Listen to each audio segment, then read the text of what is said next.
నమస్కారం. Welcome to నవలా హృదయం. ఈరోజు కథ వసంత శిశిరం. రచించిన వారు శ్రీమతి నవీన గారు. కథలోకి వెళ్లబోయే ముందు ఛానల్ను సబ్స్క్రైబ్ చేయడం మర్చిపోవద్దు. ఇక కథలోకి వెళ్ళిపోదాం. రమ్య చివరిగా అన్న మాటకు శిశిరకు ఏదోలా అనిపించింది. కానీ తానుగా పూర్తి వివరాలు తెలుసుకోకుండా మాట్లాడటం మంచిది కాదు అని మౌనంగా ఉండిపోయింది. అందుకే ఒక చిన్న నవ్వుని ఆమె స్పందనగా తెలిపింది. ఇక అప్పుడే ఆ గది తలుపు తట్టిన శబ్దం రావడంతో సౌమ్య లేచి నిలబడి, సరే Shishira, once again thank you so much. ఇక నేను బయలుదేరతాను, నాకు కాస్త పని ఉంది అంటూ శిశిరతో పాటు బయటికి నడిచింది. ఆ గది బయట ఉన్న ఉమా శిశిరతో, ఓనర్ గారు స్టాక్ చెక్ చేయమన్నారు, త్వరగా రిపోర్ట్ ఇవ్వమన్నారు అని చెప్పగా సౌమ్య కారణంగా ఉమ అలా మాట్లాడుతుందని అర్థం చేసుకుంది శిశిర. ఆమెకు అలాగే అని చెప్పి సౌమ్యను బయట వరకు పంపించి వెనక్కి వచ్చేసింది శిశిర. లోపలికి వస్తున్న శిశిర తననే గుర్రుగా చూస్తున్న ఉమను చూసి, ఏంటి ఆ చూపు, ఇప్పుడు నేనేం చేశానని అని అడగగా, అసలు తను ఇక్కడికి ఎందుకు వచ్చింది, నీకోసం వచ్చి ఎదురు చూడాల్సినంత అవసరం ఏముంది అని అంది ఉమ కోపంగా. అబ్బా, ముక్కు మీదే ఉంటుంది కోపం నీకు, మరీ అంత కోపం పనికిరాదమ్మా అంది శిశిర నవ్వుతూ. మాట మార్చకుండా విషయం చెప్పు అన్న ఉమకు రాత్రి జరిగిన సంఘటనను, సౌమ్య వచ్చిన కారణాన్ని వివరించింది శిశిర. అంతా విన్న ఉమ, వామ్మో, ఇంత జరిగితే నాకు చెప్పకుండా దాచేసావు కదా అలిగినట్లుగా అంటుంటే, వేసిన వేషాలు చాలే కానీ అసలు మనకు అంత ప్రశాంతంగా మాట్లాడుకునే తీరిక ఉదయం నుంచి ఎక్కడ దొరికింది చెప్పు అంది శిశిర చిరుకోపంగా. అది నిజమే కదా అని అనుకుంది ఉమ. అంతలోనే కోపంగా, అయినా ఎలా మాట్లాడుతుందో చూసావా, అలాంటిది దాంతో నీకు స్నేహమేంటే అన్న ఉమను ఆశ్చర్యంగానూ అనుమానంగానూ చూసింది శిశిర. ఆమె చూపులకు తడబడి ఉమ, అవును, నువ్వు అనుకున్నట్లే నేనంతా విన్నాను. నీ మీద స్పై చేయడానికి కాదు, నాకు మొదటి నుంచి ఆ సౌమ్య ప్రవర్తనపై అనుమానంగా ఉంది. నీ తింగర్తనంతో దాన్ని నమ్మి ఎక్కడ ఇబ్బందుల్లో పడతావో అని కంగారుపడి అలా చేశాను అని సంజాయిషి ఇచ్చింది ఉమ. ఉమా మాటలకు శిశిర నవ్వుతూ, నువ్వు ఏం చేసినా నా కోసమే అని నాకు తెలుసు ఉమా, ఇకపై నేను మరీ అంత అమాయకంగా ఉండాలనుకోవడం లేదు. డోంట్ వరీ నేస్తమా అంటూ ఉమ బుగ్గలు పట్టుకొని శిశిర లాగుతుంటే, అబ్బా ఆపవే రాక్షసి, నొప్పిగా ఉంది. ఇంతకీ చైర్మన్ ఎందుకు రమ్మన్నారు, ఆయన ఆఫీస్లో ఏం జరిగింది బుగ్గలు నొప్పి పుడుతుంటే నొక్కుకుంటూ అడిగింది ఉమ. ఆ ప్రశ్నకు శిశిర బేలగా ముఖం పెట్టి, నన్ను టీసీ తీసుకొని వెళ్ళిపోమన్నారు, రేపు వెళ్ళి ఆ పని చూడాలి బాధగా చెప్పింది శిశిర. ఏంటి అని పెద్దగా అరిచిన ఉమ, నువ్వెందుకు టీసీ తీసుకొని వెళ్ళాలి, రా వెళ్ళి మాట్లాడదాం అంటూ శిశిర చెయ్యి పట్టుకొని ద్వారం వైపు కదిలింది. మనసులో నవ్వుకుంటూనే ఉమ అరుపుకి అక్కడి వారంతా తమనే చూస్తుండటంతో, ఆగు ఉమ, వెళ్ళి ఏం చేస్తాం, టీసీ ఇచ్చే స్టాఫ్ ఇప్పుడు లేరు, అయినా నేను టీసీ తీసుకోవాలంటే నీకేంటే అంత తొందర వస్తున్న నవ్వును ఆపుకుంటూ చిరుకోపం నటిస్తూ అడిగింది శిశిర. ఉమ కంగారుగా, నేను వెళ్దామంది టీసీ తీసుకోవడానికి కాదు, ఎందుకు తీసుకోవాలో కడిగి పారేయడానికి అని అంటుంటే పెద్దగా నవ్వేసింది శిశిర. శిశిర నవ్వడాన్ని చూసి అయోమయంగా ముఖం పెట్టింది ఉమ. టీసీ తీసుకెళ్ళమంటే నవ్వుతావేంటి, చిప్పుగాని దొబ్బిందా ఏంటి అని ఉమ కోపంగా అడుగుతుంటే నవ్వుతూనే చిన్నగా కన్ను కొట్టి అక్కడి నుండి లోపలికి వెళ్ళింది శిశిర. అప్పటికి గాని శిశిర తనతో తమాషా చేసిందని అర్థం చేసుకోలేదు ఉమ. ఉక్రోషంగా, ఏయ్ ఆగవే నిన్ను అంటూ శిశిర వెంటపడుతుంటే ఉమ నుండి తప్పించుకుంటూ శిశిర ఆ కేఫ్ అంతా పరుగులు తీసింది. అలా అప్పుడే అక్కడికి వచ్చిన గణేష్ వెనక్కి వెళ్ళి దాక్కుంటూ ఉమ ఎటు వస్తే ఆ దిశకు వ్యతిరేక దిశలో కదులుతూ చివరిగా అలసి ఒక బల్ల దగ్గర కుర్చీలలో వాలిపోగా వారిని చూస్తూ నవ్వుకుంటూ లోపలికి వెళ్ళాడు గణేష్. అప్పటి వరకు తీసిన పరుగులకు ఆయాసపడుతూ ఉన్నారు ఇద్దరు. ఎదురుగా గణేష్ చల్లటి నీటిని తెచ్చిపెట్టడంతో త్వరగా తాగి దప్పిక తీర్చుకున్నారు. గణేష్కి థ్యాంక్స్ చెప్పగా అతడు నవ్వుతూ వాళ్లతో పాటు చేరిపోయాడు. ఇప్పుడు చెప్పు, చైర్మన్ గారు ఎందుకు పిలిచారు అని అడిగిన ఉమకు నిట్టూర్చి అక్కడ జరిగిన సంఘటనను వివరించింది శిశిర. గణేష్, ఉమలు ఆసక్తిగా వింటూ పూర్తి వివరాలను తెలుసుకున్నారు. ఉమ కోపంగా, వయసులో పెద్దవాడు, ప్రొఫెసర్ కూడా అని మర్యాదిస్తుంటే చాలా ఎక్కువ చేశాడు దరిద్రుడు. వాడు కానీ ఇంకోసారి నా కళ్ళపడాలి, అప్పుడు చెప్తాను వాడి సంగతి అని అంటుంటే గణేష్ కూడా ఆమెను సమర్థిస్తూ, నిజమే, ఎందుకుంటారో ఇలాంటి వాళ్ళు, అయినా మంచే జరిగిందిలే శిశిర. శిశిర గురించి తెలుసుకొని చైర్మన్ గారు అతనికి మంచి శిక్ష వేశారు. ఈ విషయం తెలిస్తే క్యాంపస్లో ఎవరూ మరోసారి శిశిర జోలికి రారు అని అన్నాడు. ఆ తరువాత కాసేపు కేఫ్కి సంబంధించి మాట్లాడుకొని పనులు ముగించుకొని ఇంటికి వెళ్ళిపోయారు ఉమ, శిశిర. గదిలోకి అడుగుపెట్టడమే 2 రోజుల నుండి పని మరియు రాత్రి నిద్రలేని అలసటకు మంచంపై వాలిపోయిన శిశిర, ఉమా, నువ్వు కూడా అలసటగా ఉన్నావు కదా, ఇవాళ్టికి భోజనం బయట తీసేసుకుందాంలే అని అనగా, ఎందుకు, చేసేవాళ్ళుండగా మనకెందుకు బయట భోజనం అని కన్నింగా నవ్వింది ఉమ. నువ్వు నేను కాక ఈ కొంపలో వండేవాళ్ళ అని వెటకారంగా శిశిర అంటుంటే, అందుకు మాయనే చేస్తాగా అంటూ అభయమిచ్చింది ఉమ. ఆమెను ఆశ్చర్యంగా చూసిన శిశిర, ఉమ అంత నమ్మకంగా చెప్తుంటే అంతా తమరి మాయ అంటూ కండువా తీసుకుని ఫ్రెష్ అవ్వడానికి బాత్రూంకి వెళ్ళింది. ఉమ నేరుగా వెళ్ళి మధు గది తలుపు తట్టగా తలుపు తీసిన మధు ఎదురుగా ఉన్న ఉమను చూసి కాస్త భయపడి, ఏంటి ఉమ, ఏదైనా కావాలా, ఇలా వచ్చావు అని అడిగింది. అందుకు బదులుగా ఉమ, మధు, నాకు కాస్త అలసటగా ఉంది, ఇవాళ్టికి నువ్వు వంట పని చేస్తావా అని అడిగింది. పని అన్నమాట వినడమే నచ్చని మధు అన్నీ మర్చిపోయి, నేను పనిచేయటమేంటి, నాకు తెలీదు, నువ్వే చేసుకో అని విసురుగా అంది. ప్లీజ్ మధు, చాలా నీరసంగా ఉంది, ఇవాళ్టికి చెయ్యవా అని ఉమ మళ్ళీ అడిగితే, అవన్నీ నాకు అనవసరం, మేం తినడానికి బయటికి వెళ్తున్నాం అని అప్పటికప్పుడు చెప్పేసింది మధు. దాంతో ఉమ ముఖం వేలాడేసి వెనక్కు తిరిగి వెళ్ళిపోతుంటే ఆమెను చూస్తూ నవ్వుకొని మూతి తిప్పింది మధు. ఆ మరుక్షణమే ఉమ శరీరంలో కలిగిన మార్పులు చూసి ఆమె గొంతు తడి ఆరిపోయింది.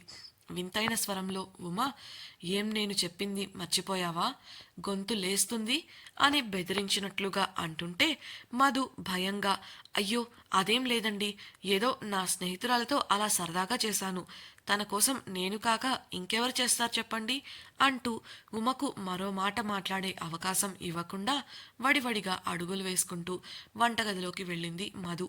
ఇదంతా చూసిన వీణ కూడా మధుని అనుసరించింది. మనసులోనే నవ్వుకుంటూ వెళ్ళి వంటగది ద్వారం దగ్గర నిలబడింది ఉమ. ఆమెను చూసి భయంగా కాయగూరలు తరిగి మధు కూర చేస్తుంటే వీణ పిండి కలిపి చపాతీలు చేయడం మొదలుపెట్టింది. కాసేపటికి నిలబడలేక కాళ్ళు లాగేస్తుండటంతో అలాగే వెనుక గోడకు ఆనుకొని దెయ్యం వదిలినట్లుగా మెల్లిగా కళ్ళు తెరిచింది ఉమ. ఎంత పనిలో ఉన్నా మధ్య మధ్యలో ఉమను గమనిస్తున్న మధు వాళ్ళు ఉమ కళ్ళు తెరవడం చూసి కాస్త గాఢంగా ఊపిరి తీసుకున్నారు.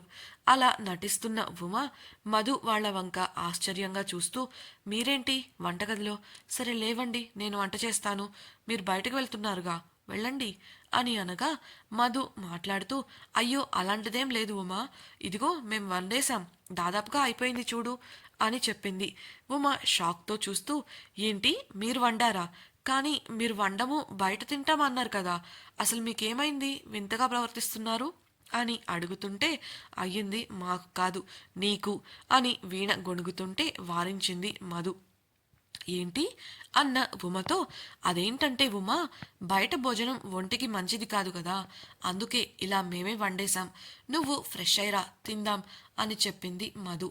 సరేలే అంటూ అయోమయంగా ముఖం పెట్టి గదిలోకి వెళ్ళింది ఉమ. ఉమ వెళ్ళడమే వీణను కసురుకుంటూ, పిచ్చా నీకు, పోయి దాని ముందు దెయ్యం గురించి మాట్లాడతావా కోపంగా అడిగింది మధు. అదేదో ఫ్లోలో వచ్చేసింది, అయినా ఇలా ఎంతకాలమని పడతాం చెప్పు అని విసుగ్గా అంది వీణ. అది నిజమే కానీ ఏం చేస్తాం, ఎరక్కపోయి ఇరుక్కుపోయాం అని తల కొట్టుకుంది మధు. వంట పూర్తి చేసి వాటిని డైనింగ్ టేబుల్ పై పెట్టి ఫ్రెష్ అవ్వడానికి గదికి వెళ్ళిపోయారు ఇద్దరు. గదిలోకి వెళ్ళిన ఉమ తలుపులు వేసేసి గర్వంగా శిశిర వంక చూసి మాట్లాడబోగా శిశిర వేగంగా వచ్చి ఆమె చేతిలో ఒక పిల్లో పెట్టి the best drama actors award goes to miss Uma అని చెప్పి నవ్వుతూ చప్పట్లు కొట్టింది. ఉమ నవ్వుతూ తెలిసిపోయిందా అని అడుగుతుంటే చిన్నగా నవ్వింది శిశిర. వెంటనే ఈ విషయం తెలిసి ఉంటే ఈ పనేదో ఎప్పుడో చేసేవాళ్ళం కదా అని శిశిర అంటుంటే నిజమే, కానీ ఆ ఆలోచన నాకు ఉదయమే వచ్చింది, అది కూడా వాళ్లే ఇచ్చారు తెలుసా అని ఉమ చెప్పగా అవునా అంటుంటే షాక్ అయింది శిశిర. వాళ్ళు ఇవ్వడమేంటి ఉమా అని అనగా అంతా తమరి నిర్వాకమే మేడం. రాత్రులు నిద్ర పట్టకపోతే నువ్వు చేసే పని నాకు అలవాటే కానీ వాళ్ళకు కాదు కదా. నువ్వు తిని వదిలేసిన కవర్లు బాక్సులు చూసి దెయ్యం తిన్నదంటూ పొద్దున్నే ఒకటే గోల. దెయ్యానికి భయపడుతున్నారుగా, ఇక దొరికిందే అవకాశం అని వాడేశా. ఇకపై చచ్చినట్లు పనిచేస్తారు డొక్కుమొహాలు అని వివరించింది ఉమ. అదంతా విన్న శిశిర నవ్వుకోగా సరే పద వెళ్ళి తిందాం అని ఉమ అంటుంటే ఆమెతో కలిసి డైనింగ్ టేబుల్ దగ్గరకు వెళ్ళి సెటిల్ అయింది శిశిర. అప్పటికి మధు వీణ ఫ్రెష్ అవ్వడానికి గదికి వెళ్ళగా వాళ్ళు వస్తారులే అని తమ పాటికి తాము పెట్టుకొని తినడం మొదలుపెట్టారు. పర్లేదు బానే వండారు అనుకుంటూ ఒకరినొకరు చూసుకొని నవ్వుకున్నారు. గదిలోంచి బయటకు వచ్చిన మధు వీణ అక్కడ శిశిరను చూసి షాక్ అయ్యి మధు శిశిర నువ్వేంటిక్కడ ఎప్పుడొచ్చావు అని అడగగా నేను రాత్రే వచ్చాను మధు, కాస్త నలతగా ఉంటేను బయటకు రాలేదు. అన్నట్టు వంట చేసింది మీరే అంట కదా, చాలా బాగా వండారు అని నవ్వుతూ పొగిడింది శిశిర. ఉమ కూడా వంత పాడగా వారి పొగడ్తలకు పడిపోయిన మధు వీణలు ఉబ్బితబ్బిపైపోయారు.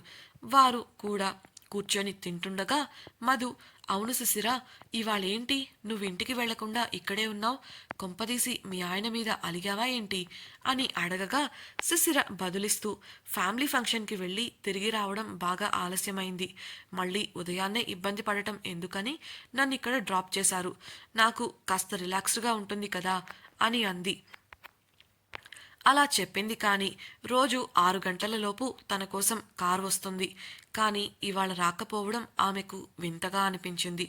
వాసు గారు బిజినెస్ పని మీద వెళ్లారు కదా, అందుకే వదిలేసి ఉంటారులే అని మనసులో అనుకుంది. తిని ఎక్కడివక్కడ సర్దేసి తమ తమ గదులకు చేరిపోయారు అంతా. చిరాకుగా అనిపించడంతో స్నానానికి వెళ్ళిన ఉమ స్నానం చేసి వచ్చేసరికి మంచంపై ఒక ప్రక్కకు తిరిగి పడుకొని పుస్తకం చదువుతూ కనిపించింది శిశిర. ఆమెను అలా చూసి ఏదో చిలిపి ఆలోచన రాగా వెనుకగా వెళ్ళి వేసుకున్న నైట్ డ్రెస్ మధ్యన పడుకోవడంతో బయటకు కనబడుతున్న తెల్లటి శిశిర నడుమును ఒక్కసారిగా గిల్లగా శిశిర విసురుగా ఏంటిది వాసుగారు అంటూ కోపంగా లేచి ఇటు తిరిగి చూసేసరికి పళ్ళికిలిస్తూ కనిపించింది ఉమ. పుస్తకం చదువుతున్న శిశిర తను ప్రేమ నివాసంలో ఉన్నాననుకొని నడుము గిల్లింది వాసు అని అనుకుంది. ఉమ కథ అంతవరకు వచ్చిందన్నమాట. రాకుండా ఎందుకుంటుందిలే, నిన్ను చూస్తే ఆడపిల్లలకే అసూయగా ఉంటుంది, అలాంటిది నీలాంటి అందమైన పెళ్ళాన్ని పక్కనే పెట్టుకొని వాసుగారు మాత్రం ఖాళీగా ఎలా ఉంటారులే అల్లరిగా కళ్ళెగరేస్తూ చెప్పింది. ఆ మాటలకు వాసు బర్త్డే పార్టీలో తన నడుము గిల్లిన విషయం గుర్తుకురాగా సిగ్గు ముంచుకొచ్చింది శిశిరకు. దానిని కనబడనివ్వకుండా చిరుకోపంగా అంత ఎక్కువ ఆలోచించకు, నువ్వు అనుకున్నట్లు అక్కడేం లేదు, అయినా ఏంటి ఆ మాటలు అని కసురుకుంటుంటే ఆహా ఆహహా అంటూ అల్లరిగా ఉడికించింది ఉమ. పోవే అంటూ తన బెడ్పై తన టెడ్డీ బేర్ను ఉమపైకి విసిరేసింది శిశిర. శిశిర సిగ్గును గమనించిన ఉమ నవ్వుకొని ఇంతకీ ఇవాళ మీ శ్రీవారు కారెందుకు పంపలేదో తన బెడ్ సర్దుకుంటూ అడిగింది ఉమ.